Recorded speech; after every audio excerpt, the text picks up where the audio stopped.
Let's give, now how do you pronounce that last name? Chatel. Chatel. Holla at your boy.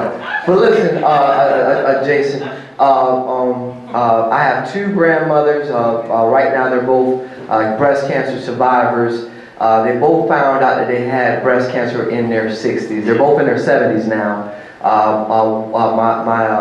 My mother's mom is going through chemotherapy. My biological father's mom, she just had the breast removal. She had the breast removal, and really all she wants God to do is give her another 6 years. She's happy with that. Now, being that we know that some things it's just a part of your genetic makeup. Say that there are women that may be watching, right? And they know of their moms or their grandmothers or great-grandmothers that have had breast cancer. What would be one thing that you would recommend for any young woman that may be watching this broadcast? Absolutely, great question. It's very simple as this. First of all, is understanding, if mom or grandma did have breast cancer, that means you have the potential to have the gene for breast cancer. And actually, I'm going to blow your mind right here. You and I both have the gene for breast cancer.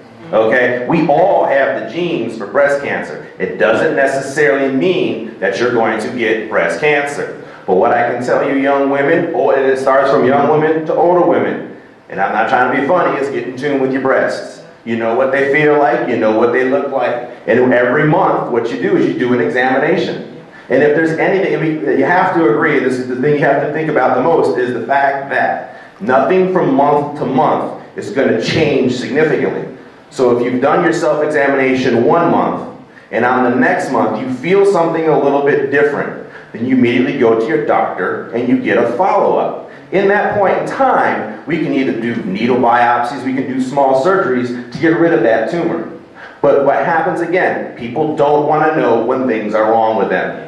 We are more reactive than we are proactive. That's how our healthcare system is right now. We're all about reaction. That's why we're so far behind in debt. We're not proactive. Insurance doesn't pay for us to be proactive. So like I said, getting in tune with your body, understanding what's going on, and making early detections is key to increasing the survival, 80 to 90%. Awesome. Awesome. Now, as far as from the male's perspective, my biological father, he passed from an aneurysm, right? I do go to the doctor. I go to the doctor yearly for a physical where they do the blood work and everything. I won't say I go every month. But I go once a year. I was told that you really don't have to start going to the doctor regularly until maybe like 30 and 40. And 40, you definitely want to be a lot more proactive in going to the doctor. But being that you say that African Americans, we especially males when it comes to, I guess, prostate and colon cancer, what are some of the things that you would say, listen, if you know of anybody in your family that, as far as grandfather, father, uncles, or whatever, with prostate cancer, colon cancer, going from a young man, what are some things that you would recommend immediately? Like these are some things that I think that you may want to change in your meals immediately, or these are some things you might want to change to your lifestyle immediately. Absolutely.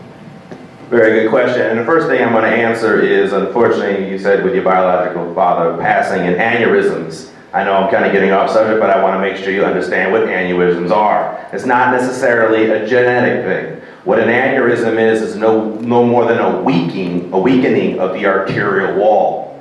You don't know that you have them.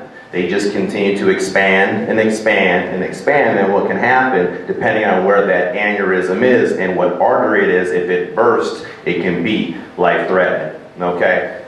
Young men and prostate cancer, young men and colon cancer. All right, unfortunately, again, like I said, healthcare is so persistent on being reactive that I'm 36 years old. And even if my father's not here to say he did have colon cancer, they still will not screen me for colon cancer because I'm not old enough. It doesn't make sense to me. But what I can say is, what I would do is, if there's changes in your bowel movements, if you see blood in your stool, if you're having discomfort in your belly more than I just have an upset stomach and it's consistent, that would be a good indication to go find out and explore further what's going on. not to be funny, this is going to sound a little humorous, because we're so ignorant. And I'm using this as a generalization. I'm not talking about black folks or white folks or any other nationality. But we, in my opinion, like if you say blood in the stew, we would just probably think it's hemorrhoids. Yeah. So help us, if you can kind of break that down, because like I said, for women, they probably, because I do know that when you do have children, sometimes it does put a strain to where when you do have stew, it may have blood in it, and as well as men. Well, I've been working out at the gym, I must have went too hard, you know. So help us out on that one, please. It's a solid question, and very quickly, it's a very easy solution. Bottom line, if we want to know that the blood in the stool is potentially from hemorrhoids, it's going to be bright red. Okay? Second of all, when we're bleeding internally, up in our colon, up in our stomach, it's going to be very dark, like coffee grounds. Does it make sense that if I'm bleeding in my stomach or in my colon, it has to travel all in this area before it comes out? What happens to blood when we cut ourselves shaving? Doesn't it turn dark? Doesn't it clot? Same thing that happens in our belly. The iron begins to get stripped out of the blood, gives it that darker color. So there is an indication. Now you might see blood in the stool, but if you see bright red, it's most likely probably from some type of straining or hemorrhoids like that. The darker the blood is, then it's farther up. And really quick, share a personal story is the fact when I got out of nursing school and started working in the hospital, they talk about they don't scan, you know, people for the colon cancer until they're 45, 50. Well, there's a 27-year-old black female who I worked with who ended up with colon cancer. Wow. Detected it late and ended up with a colostomy bag because they had to resect her entire bowel. Wow. 27, but insurance won't pay for it. Wow.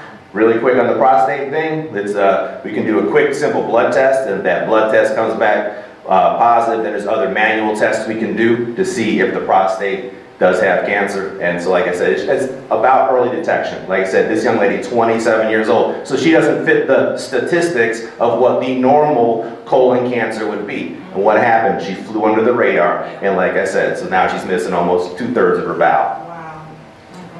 Listen, Jason, we appreciate your time. We appreciate you coming out here. Let's give him another hand.